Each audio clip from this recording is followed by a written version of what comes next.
এখন তো প্রায় সব ঘরে ঘরেই কেক তৈরি হয়ে থাকে। বিভিন্ন ধরনের অনুষ্ঠান যেমন বিবাহবার্ষিকী, জন্মদিন, এগুলোতে তো কেক লাগবেই। কিন্তু আগে তো কেকের এত প্রচলনই ছিল না। সময়ের সাথে সাথে সবকিছুর পরিবর্তন ঘটছে। যেমন আগেরকার দিনে সব ধরনের অনুষ্ঠানেই দেশি খাবারের প্রচলন ছিল, বিদেশি খাবারের কোনো প্রচলন ছিল না, কারণ সবাই জানতোই না যে কীভাবে বিদেশি খাবার তৈরি করা হয়ে থাকে। আর এখন ঘরে ঘরেই তৈরি হচ্ছে বিদেশি খাবার।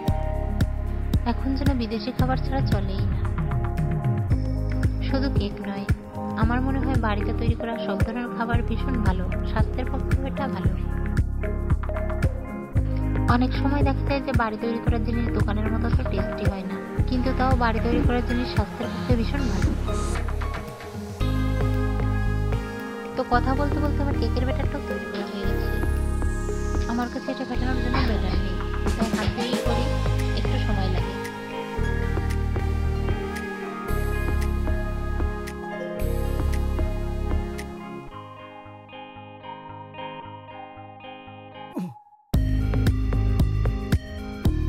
আমার মনে হয় কেকটা আজ একটু অন্যরকম হবে।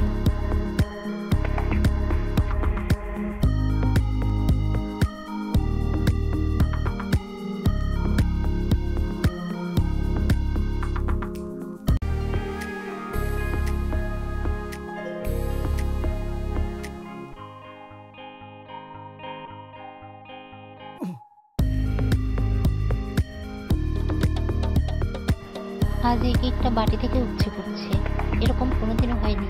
অনেক দিন ধরেই তো কেক তৈরি করি, কিন্তু একদিন এরকম উপচে পড়েনি। আমার তো ভয় হচ্ছে যেন উপচে পড়ে না যায়। তো যাই হোক, শেষ পর্যন্ত পড়েনি, আর এটা হয়েও গেছে। এখন নামিয়ে নেব।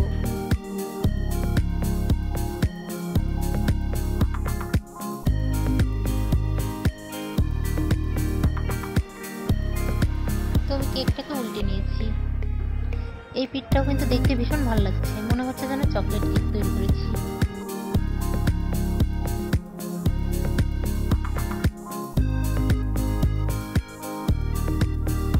কেকটা কিন্তু ভীষণ সফট হয়েছে।